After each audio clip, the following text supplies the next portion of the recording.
Nesta aula, utilizaremos o software Topcon Tools para realizar o processamento e o ajustamento dos dados levantados em campo. Então já temos o Topcon Tools aberto em tela, onde nós iremos criar uma nova obra. Então, entrando em criar uma nova obra, nós renomeamos nosso projeto. O projeto chamará EAD e selecionamos uma pasta de destino para ele. Então essa pasta, sempre para ficar mais fácil para vocês, selecionem a pasta do seu cliente. Então é uma forma de vocês deixarem tudo quanto projeto for no mesmo local. Aí a busca pela informação fica mais simplificada. Definir minha obra, definir a pasta de destino, posso colocar criado por quem, algum comentário adicional, mas a etapa mais importante é realizar a configuração desta minha obra. Nesta configuração, nós falaremos onde foi levantado nosso projeto e faremos a primeira adequação para a normativa. Uma vez configurado, basta a gente selecionar a configuração criada e alterar o tipo de projeção se não for mais o mesmo fuso. Então, em mostrar, nós fazemos a definição da quantidade de casas decimais. Por normativa, por norma técnica, nós temos que as distâncias elas trabalham com 2 casas decimais, assim como as altitudes. Definimos também a nossa coordenada do tipo UTM para 2 casas decimais e a latitude e longitude para 3 casas decimais, padrão INCRA. Defino a minha hora, então a gente coloca para o fuso do horário de Brasília, que é o fuso padrão brasileiro, e agora podemos partir para sistemas de coordenadas. Esse projeto que iremos trabalhar, ele foi realizado no fuso 24, então a gente trabalha no meridiano central 39, por isso eu já coloco o meu sistema de projeção. Caso vocês façam em vários locais, ou vocês criam várias configurações, uma para cada, ou ainda vocês trabalham com uma só e sempre alteram essa projeção. O datum que nós devemos utilizar sempre é o CIRGAS 2000, isso tanto por norma técnica de georreferenciamento e também quanto qualquer outro projeto que vocês vão entregar. Desde 2015 é aceito somente CIRGAS 2000. Então busco o CIRGAS 2000. Como o nosso trabalho ele não é utilizado o geoide em branco, trabalha com o elipsoide, e o tipo de coordenadas iremos trabalhar com projeção, ou seja, aquela coordenada de grelha, grid, que é uma coordenada plana. Felipe, por que coordenada plana? Porque quando vocês forem criar o relatório e exportar isso para o Metrica AutoCAD, a interpretação será feita através da coordenada UTM e lá dentro da plataforma, durante os processos, a documentação será transformada em geográfica. Toda a plataforma CAD trabalha somente com o sistema UTM, o sistema de coordenadas planas. As unidades, que é uma próxima etapa de configuração, elas são dadas no sistema brasileiro. Então, métrico e o sistema angular, grau, minuto, segundo. O salvamento do nosso projeto pode ser selecionado ou configurado com base na sua necessidade. Aqui estabeleci como 5 minutos, o que é importante que vocês saibam que ele só começa a valer a partir do momento que você dá o seu primeiro salvamento em obra. Então, criei a obra, salvei, aí você pode ficar mais tranquilo. Em processamento das linhas, nós mantemos ativado o processamento dos nossos códigos e em ajustamento a gente trabalha com o nível de confiança estabelecido hoje na realidade brasileira, que é de 68%. Você pode pensar, mas tem 95%, tem 99%. Esses outros níveis eles são utilizados hoje fora do país, Estados Unidos, Canadá e parte da Europa. Com base na nossa rede, na nossa densificação em quesitos de RBMC ou ainda de conhecimento ionosférico, a gente trabalha com um nível de confiança um pouco menor do que fora do país. Mas a tendência é que mais para frente o nosso nível de confiança ele eleve e a gente consegue trabalhar com maior nível de assertividade. Optando por 68% está certo. Tá? Em qualidade de controle, nós introduziremos a qualidade posicional do nosso equipamento. A gente sabe que a melhor, ou melhor dizendo, a pior situação nossa, em termos INCRA, para limite de confrontação, para vértice seco, é de 50 centímetros. Aí a gente sabe que o nosso equipamento ele entrega uma qualidade muito melhor do que essa daí. Então aqui em precisões horizontal e vertical, tanto para o método do pós-processado quanto em RTK, vocês podem fazer a adequação com base na sua especificação técnica. Então o meu equipamento ele tinha 1 centímetro de posição horizontal e 2 cm de vertical. Por isso está configurado dessa forma. Eu sei que se eu trabalho com estático, a minha precisão ela melhora, então ela vai para milimétrico. Mas eu posso manter o mesmo grau de assertividade, até porque a gente sabe que a tolerância que a gente colocou aqui na precisão da observação ela é infinitamente melhor do que já é exigido em norma técnica. Então nosso controle acaba sendo mais preciso, mais próximo do seu posicionamento. E precisão do ponto, a gente também vai fazer a mesma adequação, com base na informação introduzida anteriormente.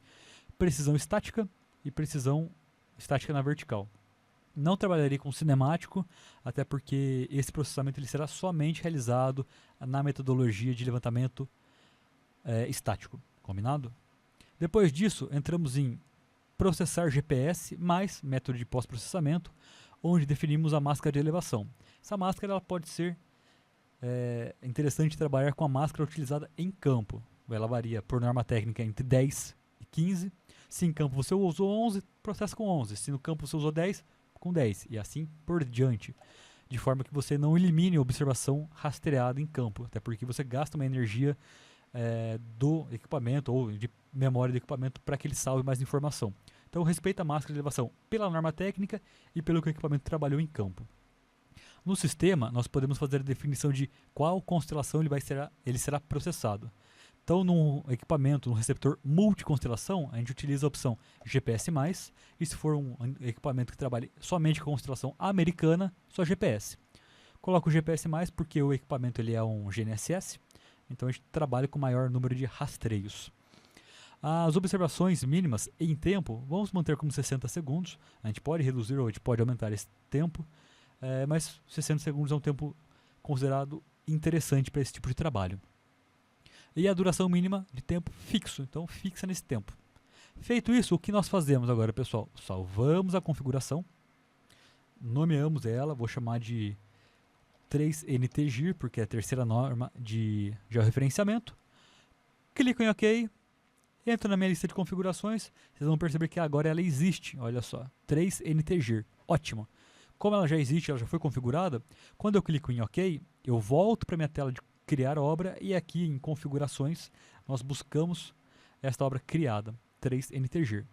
A partir de agora, onde nós clicamos em OK, nós temos a nossa plataforma já configurada para essa especificidade. Basta agora entrarmos em obra e dar o primeiro salvar obra. Dei meu primeiro salvar obra. Como já salvei anteriormente, ele vai dar um subscrever. Dando esse meu primeiro salvar obra, entro em obra, salvar, obra como, vamos nomear, vou chamar de EAD1, por exemplo, salvei. Beleza, a partir de agora eu sei que o meu autosave ele já vai começar a valer. Então aquele salvar automático, ele a cada 5 minutos salva um backup. Qual é o próximo passo? Introduzir os dados. Então eu tenho minha base, vou buscar minha base no formato Hynix, que é aquele formato universal. Se o meu levantamento foi feito com o equipamento da linha Topcon, eu não preciso transformar ou converter ele para Hynix. Eu posso usar o TTP ou TPS, que são os arquivos matriciais do rastreio do equipamento. Mas caso vocês trabalhem com outro equipamento, uma outra marca, sempre será necessário fazer a conversão para o formato Hynix. Então vou buscar aqui dentro da minha organização de pastas o meu projeto, área de trabalho, ótimo. Eu tenho a minha base, e a base ela é composta por 3 arquivos, não só a base, mas todo o Hynix. Eu posso selecionar os 3, GNO, abrir ou ainda arrastar. Arrastar às vezes é mais fácil, dependendo da quantidade de arquivos que vocês levem. Trouxe a minha base, então a gente já tem ela posicionada. Temos já ela posicionada com base nas suas coordenadas. Então, eixo E e eixo N, certo? Porém, ainda ela não tem a correção do seu processamento. Eu tenho o relatório de processamento visto via PPP, na aula que a gente trata sobre esse assunto. Então, aproveitando aquela aula, aquele relatório, a gente vai corrigir a nossa informação e dar sequência no processo. Quem não assistiu, assista, porque ela serve como complemento desta aula, combinado? Então eu introduzi minha base. Antes de eu introduzir meu hover, eu já acho interessante fazer a correção da minha base. Então vamos lá. Cancelo a minha importação, tenho a minha base, tenho as minhas coordenadas rastreadas e tenho neste documento, que é o resumo de processamento do PPP, as minhas coordenadas corrigidas. Então, qual é a finalidade agora? Buscar esses dados e colocá-los exatamente aqui. Vocês vão perceber que a variação geralmente ela não é tão grande, mas existe uma variação e o processamento ele vem justamente para que tudo fique amarrado. Então eu tenho que sempre fazer essa correção. Primeira correção, coordenadas, elevação e depois a gente altera o modo de controle. Então eu clico 2 vezes na minha malha de coordenadas, ele carrega para nós as propriedades do ponto, mudamos para coordenadas e aí a gente pode fazer a digitação de todas as nossas informações. Perceba o seguinte, a única coisa que variou na coordenada do eixo N foi o pós-vírgula, 0,56. Então, altero 0,86, perdão. Coordenada este, mesma coisa.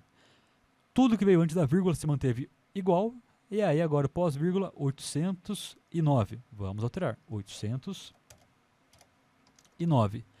Onde houve uma maior variação foi na altitude elipsoidal do ponto. Foi dado no rastreio como 0,61, só que a processada é de menos 2,54. Então a gente tem que fazer essa adequação. Menos 2,54. Só para ter certeza. 51. Pronto. Configurei, ou melhor dizendo, ajustei minhas novas coordenadas, aplico e cliquei OK. Olha só, as coordenadas foram alteradas. Qual é o próximo passo? Antes de alterar meu tipo de controle, vamos entrar em ocupações GPS e definir o tipo de antena. O tipo de antena é extremamente importante para que o nosso processamento ele seja feito da forma correta. Então, tipo de antena, nós vamos buscar pelos modelos existentes. Na linha tópica aqui a gente já tem uma lista de equipamentos, buscamos por ele. Nosso Hyper, cliquei no Hyper, ótimo. E agora a altura da antena, a altura utilizada durante o nosso levantamento. Eu tenho que é 1.495, clico 2 vezes, 1,495, ele arredondou, porque a gente definiu como 2 casas decimais, estão lembrados? Por isso que ele arredondou. E o método de altura da antena, se ela estava inclinada ou na vertical. Sempre quando vocês trabalharem com tripé, ela é inclinada, vocês tiram a altura dela do ponto observável até a lateral. Então a antena dela não fica 100% verticalizada, ela tem uma inclinação. Por isso a gente já faz essa adequação. Então perfeito, defini minha base com o tipo de antena, altura de antena, trouxe as coordenadas corrigidas e agora eu venho no tipo de controle. Eu tenho o controle tanto vertical quanto horizontal. Não introduzimos as duas informações? Justamente por isso. Clicamos agora em ambos, percebam que a simbologia dele mudou de um círculo para um triângulo, então ele é uma base de referência agora. E a próxima etapa é justamente trazer os pontos do hover. Para fazer isso, obras, importar, ou para quem já estiver mais acostumado, atalho F3 do seu teclado. E buscamos de novo dentro da nossa organização os arquivos de interesse. Peguei aqui meus 3 arquivos Hynix de todo o meu levantamento hover e arrasto para a minha área de trabalho. O que vocês vão perceber e que é importante, pessoal, é o seguinte. Não tivemos vetores sendo criados? Esse vetor é um indicativo muito bom de que a base utilizada e os hovers utilizados, eles condizem com o mesmo dia de levantamento. Se eu não tenho o mesmo dia de levantamento no meu processo, eu não botei linha de vetor, então eu não tenho processamento, eu não tenho ajustamento. Tá? Então, se eu fiz um processo, fiz um projeto com 5 dias de campo, segunda, terça, quarta, quinta e sexta, vamos pensar dessa forma, fica mais fácil. Tudo que eu levantei na segunda-feira, eu vou utilizar minha base de segunda. Tudo que eu levantei na terça, base de terça. Tudo que eu levantei na quarta, base de quarta e assim sucessivamente. O que acontece se eu inverter, pegar o levantamento de segunda e tentar processar com a base de terça? Eu não consigo, tá? Então isso é importante. Entrando aqui agora, depois que trouxemos os nossos dados, nós podemos alterar o nome deles, deixa eu entrar em ocupações, podemos alterar o nome deles, já para o nome da plaqueta, caso seja de interesse de vocês, porque pode ser interessante, porque na hora que vocês importarem o processamento no formato de relatório no Métrica Topo, vocês não precisam renomear os dados. Ou o renomeio pode ser dado também no nosso software de topografia. Aí fica a critério de cada um. Tá?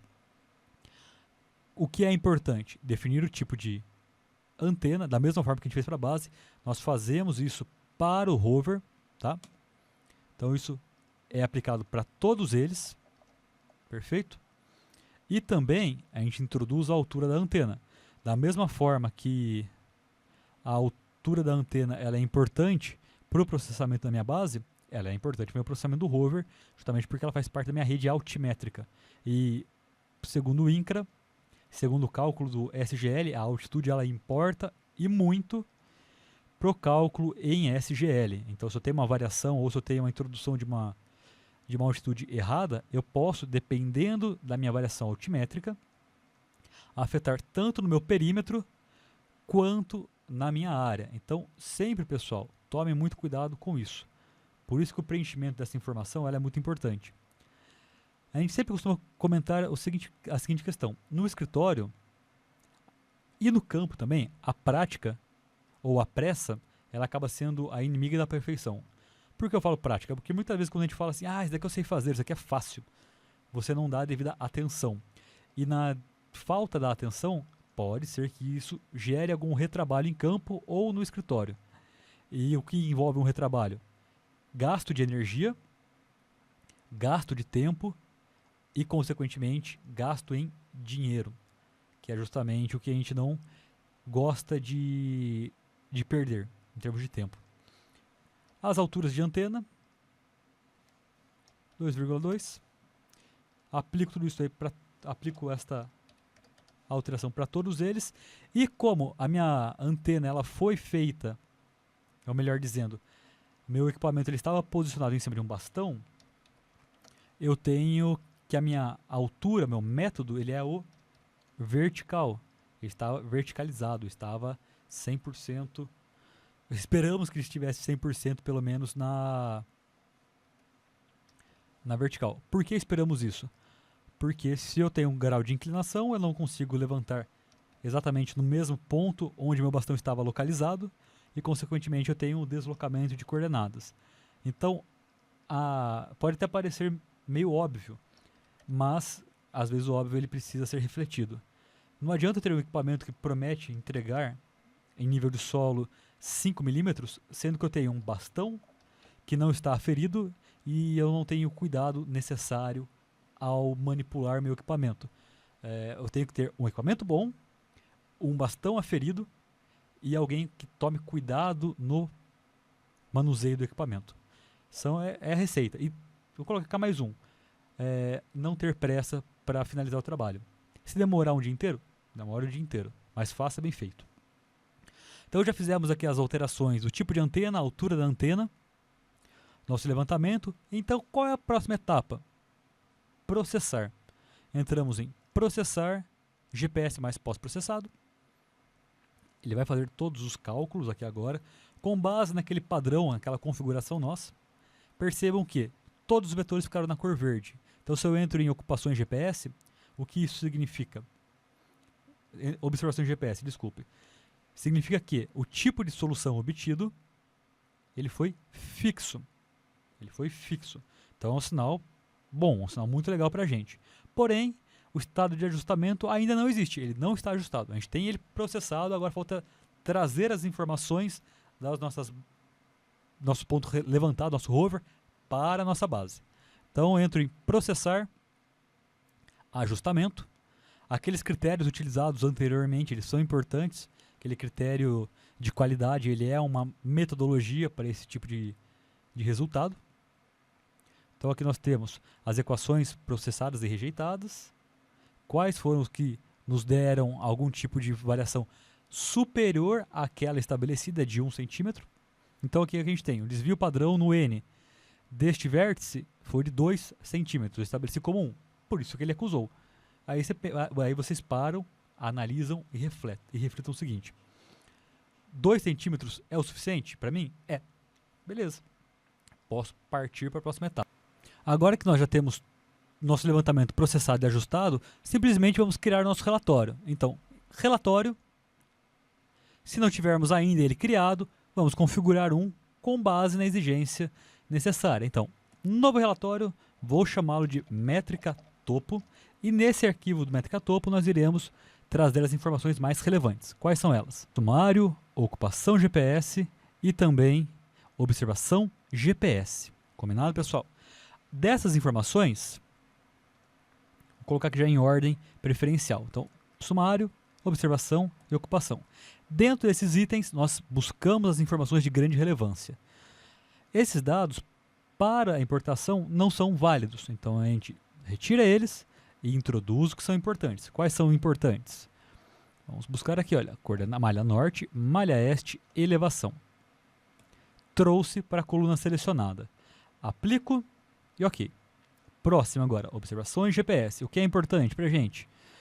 DN, DE, DZ, que serão nossos desvios. O desvio na horizontal, o desvio na vertical e também o sigma, X, Y e Z. Passo para o lado das colunas selecionadas. Aplico e ok. E por fim, em ocupação GPS, o que mais é relevante para a gente? Nome do ponto, nome original e a fonte, de onde veio. Apliquei, ok. E o formato sempre será gerado em Excel. Olha, Excel. Importante isso, pessoal. Fiz isso, qual a próxima etapa? Executar. Então, com base nisso que a gente criou, será gerado o relatório do nosso levantamento e esse relatório já está estruturado de forma que o métrica topo interprete. Simplesmente venho em arquivo, salvar como, busco o meu local de nosso projeto de interesse e selecionamos o tipo de salvamento para o formato Excel 97/2003. Nome da obra, EAD, salvar. Finalizamos, pessoal. Assim que a gente faz o relatório depois do processamento e do ajustamento. Agora basta introduzir esses dados no software métrica topo e dar sequência no seu processo.